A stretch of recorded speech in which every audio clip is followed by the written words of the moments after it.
अगर आप नोएडा में फ्लैट खरीदने की तैयारी कर रहे हैं तो आपके लिए एक अच्छी खबर है। दरअसल रजिस्टर्स बिल्डर्स बायर एग्रीमेंट कराना अनिवार्य कर दिया गया है। यानी अब जब फ्लैट की बुकिंग कराते वक्त ही आपको फ्लैट की कुल कीमत का 10% देने के बाद ही ये रजिस्टर्ड एग्रीमेंट कराया जाएगा।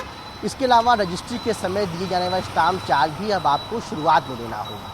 इसको अगर आसान भाषा में समझें तो ये कहा जा सकता है कि एग्रीमेंट टू सेल के समय ही बायर्स को अब स्टाम्प चार्ज का जो है पूरा भुगतान करना होगा। बाद में फ्लैट का पोजीशन मिलने के बाद 100 रुपये के स्टाम्प पर रजिस्ट्री हो जाएगी।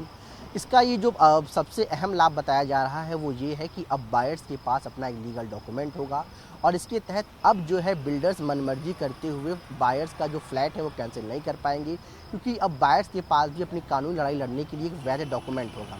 इसके अलावा अब जो बायर्स हैं वो एक जैसी शर्तों पर ही एग्रीमेंट को करेंगे।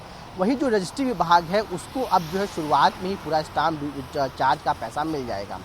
इसमें बायर्स के लिए एक और फ़ायदा है, वो ये है कि अब इस एग्रीमेंट के तहत अगर अपनी मनमर्जी करता है, जिम्मेदारी से भागता है बिल्डर, तो अब संबंधित अथॉरिटी की जिम्मेदारी होगी कि उस संबंधित जो बायर्स है उसके लिए फ्लैट को तैयार करके दे, क्योंकि पहले अब ऐसा नहीं था। अब इस नियम के तहत इस एग्रीमेंट में 3 लोग साइन करेंगे, अथॉरिटी भी करेगी, बिल्डर्स भी करेगा और बायर्स भी करेगा। यानी जितनी जिम्मेदारी अब बिल्डर की है उतनी जिम्मेदारी ही अब अथॉरिटी की होगी। इसके अलावा एक और जो सबसे अधिक लाभ इसमें देखने को मिलेगा इस फैसले के बाद वो ये होगा कि कई बार ये होता है कि अब फ्लैट मिलने के बाद लंबा समय लग जाता है रजिस्ट्री होने में, जिससे जो सर्किल रेट होता है उस समय के हिसाब से देना होता है। लेकिन इससे भी बायर्स जो है अब बच जाएंगे, क्योंकि उन्होंने शुरुआत में ही स्टाम्प चार्ज को आज उसका पैसा है उसको दे दिया होगा।